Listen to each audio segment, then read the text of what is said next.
तो आज करने अपन को क्लास 10th की चैप्टर नंबर 5 एपी की इंट्रोडक्शन। ठीक है, आप ये इंट्रोडक्शन देखो। आप मैं प्रॉमिस करता हूँ आपको ये पूरा चैप्टर एक ही इंट्रोडक्शन में समझ में आ जाएगा। ठीक है, तो एपी को स्टार्ट करने से पहले अपन को जानना पड़ेगा एपी होता क्या है। तो चलिए मैं उसकी डेफिनेशन आपको बताता हूँ। तो डेफिनेशन क्या बोले मैं आपको बताता हूँ। अर्थमेटिक प्रोग्रेशन और arithmetic sequence is a sequence in which difference between consecutive numbers are constant और same। ठीक है, आपको अगर डेफिनेशन नहीं समझ में आए तो उसकी टेंशन ना लो, जब तक वीडियो एंड होगी आपको पूरी डेफिनेशन अच्छे से क्लियर हो जाएगी। ठीक है, तो मैं आपको पहले बता देता हूँ ये कंजुकेटिव नंबर्स क्या होते हैं। आपने पढ़ा होगा पिछली क्लास में तो अच्छी बात है, बट इस क्लास में जब आप 10th में आपको ये बहुत टॉपिक के जाए कंजुकेटिव नंबर के बोला जाए कंजुकेटिव नंबर, तो आपको ये सब पता हो। कंजुगेटिव नंबर होता है एक के बाद एक, जस्ट उसके बाद क्या, जैसे 1 के बाद क्या आ जाएगा 2। ठीक है, ऑड जैसे बोलते ऑड नंबर का कंजुगेट क्या हो जाएगा, तो जैसे 1 है, 1 के बाद क्या आ जाएगा 3, ये हो गया ऑड कंजुगेटिव नंबर, मतलब एक के बाद एक। ठीक है, जस्ट उसके बाद। ठीक है, तो आप समझ गए होंगे कंजुगेटिव नंबर। और पहले बात करेंगे अपन डिफरेंस की, कि एपी के अंदर अपन डिफरेंस कैसे निकालते हैं। ठीक है, तो डिफरेंस को अपन स्मॉल डी से डिनोट करते हैं। देखो डिफरेंस होता क्या है, डिफरेंस वो है जिसको जब अपन सेकेंड टर्म और फर्स्ट टर्म को माइनस कर देते हैं, यानी कि सब्ट्रैक्ट कर देते हैं, जो भी अपन को आंसर मिलता है उसे अपन डिफरेंस कहते हैं। और एक चीज़ आपको यहाँ ध्यान में रखनी होगी, जब कोई भी एपी दी जाएगी आपको, ठीक है, तो उसके अंदर डिफरेंस हमेशा कांस्टेंट होगा। ठीक है, सेकेंड टर्म फर्स्ट टर्म जिससे भी आप जो भी आप सेकेंड टर्म लेंगे उससे फर्स्ट टर्म से जब अपन माइनस करेंगे, तो आपको अगर डिफरेंस कांस्टेंट नहीं मिलता, यानी कि सेम नहीं मिलता, तो वो एपी फॉर्म नहीं हो रही। ठीक है, यहाँ तक आपको क्लियर हो चुका है डिफरेंस क्या है। तो मैं यहाँ पास एक बार लिख देता हूँ, जब अपन सेकेंड टर्म को माइनस करते हैं अपन फर्स्ट टर्म को, तो उसको डिफरेंस बोलते हैं। ठीक है, यहाँ तक क्लियर है। उसके बाद मैं आपको बताता हूँ एक क्वेश्चन अपन करते हैं, एक बहुत ही छोटा सा क्वेश्चन। ठीक है, अपन को आप अपने आप एपी बनाने लगोगे। ठीक है, जब ये वीडियो देख लें एक अपने से एपी बनाना। चलिए फर्स्ट टर्म अपन ए से डिनोट करते हैं, फर्स्ट टर्म जो होता है उसको अपन ए से डिनोट करते हैं। तो मान लीजिए क्वेश्चन है, अपन को फर्स्ट टर्म दिया गया है 2 और डी दिया है, यानी कि डिफरेंस भी दिया गया है 2। ठीक है, ये दिया गया, इसके अंदर आपको मैं एक फॉर्मूला है वो भी समझ जाओगे। तो दो अपन को दो तीन या आगे की 2 या 3 बताने एलिमेंट जो इस एपी के अंदर आएंगे वो अपन को बताने हैं। तो ठीक है, अपन का फर्स्ट एलिमेंट को अपन ए से डिनोट करते हैं। ए कितना है 2, तो फर्स्ट आ गया। उसके बाद अपन कौन से लगाएंगे, सेकेंड एलिमेंट मतलब A2। ए हमेशा लेंगे, उसके फिर अपन टर्म बता दें A2 A3 A4 A5 इस तरह। ठीक है, अब A2 कैसे निकलेगा, A प्लस डी से, तो 2 + 2 कितना हो जाएगा 4। और देखो अब बहुत बच्चों यहाँ कंफ्यूज कि A2 कैसे A प्लस डी हो गया, मैं बताता हूँ। इसमें एक फॉर्मूला होता है टर्म्स का फॉर्मूला, मतलब nth टर्म कैसे निकालते हैं। उसका फॉर्मूला होता है an = a + n-1d। एन ये लेते हैं, जो भी अपन को टर्म निकालना है उसकी जगह एन रख। और आपको ये सब ये फॉर्मूला याद करने की इस क्वेश्चन में इस तरह की जरूरत नहीं, बट हाँ कहीं कहीं इस फॉर्मूला का ज़रूरत आएगी, तो आपको ये पता होना चाहिए। बट इसको इस तरह की जब आपको टर्म से, तो उसमें ये फॉर्मूले बार बार आए कोई ज़रूरत नहीं होती, क्योंकि बहुत टाइम कंज्यूमिंग हो जाएगा। तो आपको सिंपली क्या करना है, जैसे अब मैं A3 निकाल के दिखाता हूँ। A3 किसका आएगा, A + 2d, यानी कि 2 + 2 × 2 कितना आ जाएगा, ये आ जाएगा 6। इसी तरह मैं एक और निकालता हूँ A4, A + 3d से 3 × 2, ये आ गया अपन का 8। एक चीज़ आपको क्या कॉमन दिख रही है, जब अपन 2 ले रहे हैं तो यहाँ सिर्फ 1d आया, जब 3 लिए तो 2d आया, 4 लिए तो 3d। मतलब जो भी टर्म अपन को निकालना है उससे अगर एक अपन कम करके d से इंटू कर दें और प्लस a कर दें उसके, तो अपन को टर्म मिल जाएगा। हाँ बिल्कुल यही चीज़ है, ये भी तो फॉर्मूला है। बट इतना हर बार फॉर्मूले की जरूरत, बस आपको दिमाग में चढ़ गई। अगर अपन को A3 निकालना है तो अपन a + 2d कर दें। इसी तरह A5 निकालना हो तो क्या आ जाएगा, A5 जब निकालना होगा तो अपन को दे बताना a + 4d। 5 से एक कम कर देंगे तो 4d आ जाएगा, तो कितना आ जाएगा 2 + 4 × 2, यानी कि 10। ये आ गई अपन की एपी। तो एपी क्या है अपन की, 2 4 6 8 10, ये अपन ने एपी। और तो सो और बहुत आगे जाएगी, बट अभी अपन ने इतनी की एपी मान ली। और क्या अब देखो, अब डेफिनेशन कितनी क्लियर हो जाएगी कि अर्थमेटिक प्रोग्रेशन और arithmetic sequence is a sequence. ये एक सीक्वेंस दिया गया आपको, हाँ बिल्कुल sequence, in which difference between conjugative number is constant और से। अब मैं आपको बता दूँ इस लाइन, तो अपन क्या कैसे डी लिख लेगा कि second term minus first term. ठीक है, इसको इससे माइनस करेंगे तो कितना आ जाएगा, 4 माइनस टू, 2 होगा।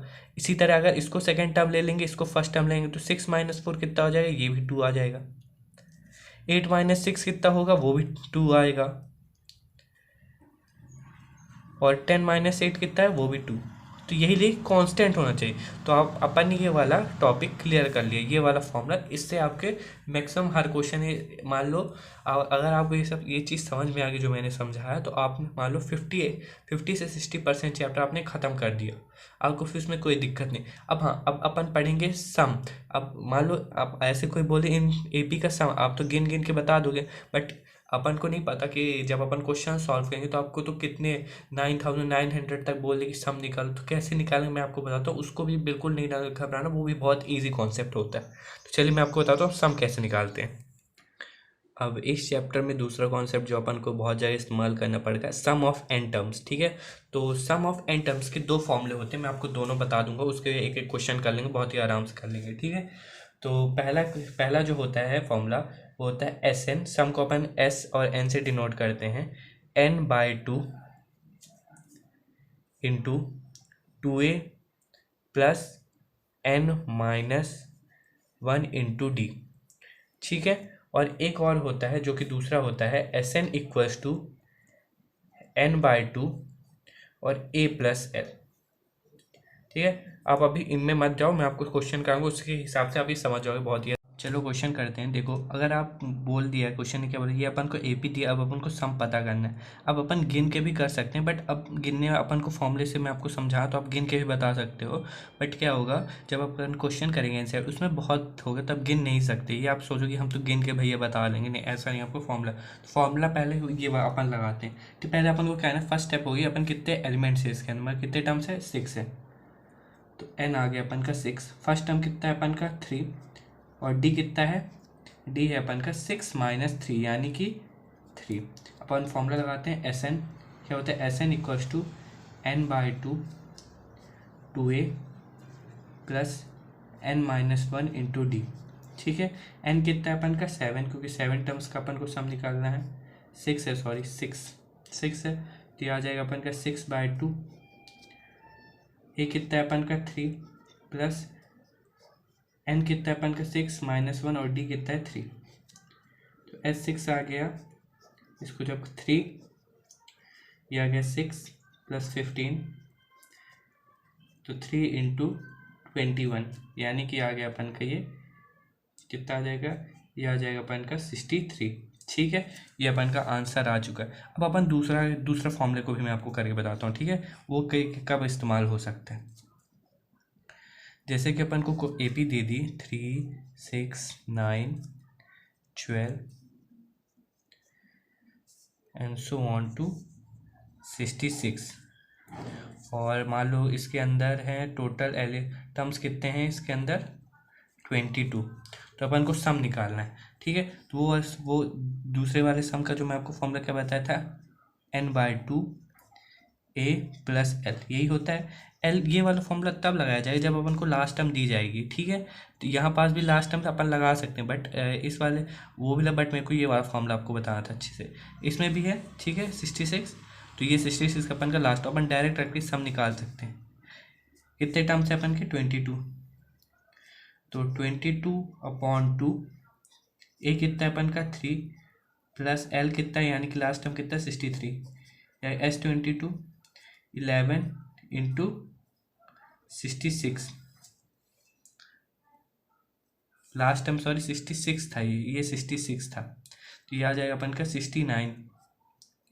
तब इसको इंटू कर लेते हैं, 69 इंटू 11 9695, ये आ गया अपन का 759। ठीक है, ये वाले फॉर्मूले से भी कर सकते, यही आंसर आएगा, मैं आपको करके बता देता हूँ। तो फॉर्मूला क्या होता है, n/2 की जगह वही 22/2, 2a की जगह कितना आ जाएगा अपन का 3 प्लस n माइनस, मतलब 22-1 इंटू डी भी कितना है 3। तो एस एन कितना है 11, 6 प्लस 21 इंटू 3 कितना होता है, वो भी कितना होता है 63। तो देखो वही आ गया 11 इंटू 69, देखो वही आएगा 69 है sin5 ये आ गया sin59। तो दोनों चीज़ें सेम है, बट अगर आपको लास्ट टाइम दिया गया है तो आप ये वाला फॉर्मूला लगा के आराम से कर सकते हो। दोनों फॉर्मूले से एक ही आंसर आता है, बट इस वाले लगाने के जल्दी आ जाता है। ठीक है, तो आप कोई सा भी फॉर्मूला, बट हाँ ये था जब लास्ट टाइम दिया तो ये वाला क्वेश्चन आपको ईजी करने के लिए चीज़ें। तो मैं होप करता हूँ आपको ये पूरा इंट्रोडक्शन समझ में आ गया। अगर कहीं भी डाउट हुआ हो मैं कमेंट करो, मैं आपको फिर से वो समझा दूंगा। ठीक है, तो अब चलिए सीधे चलते हैं एक्सरसाइज की ओर।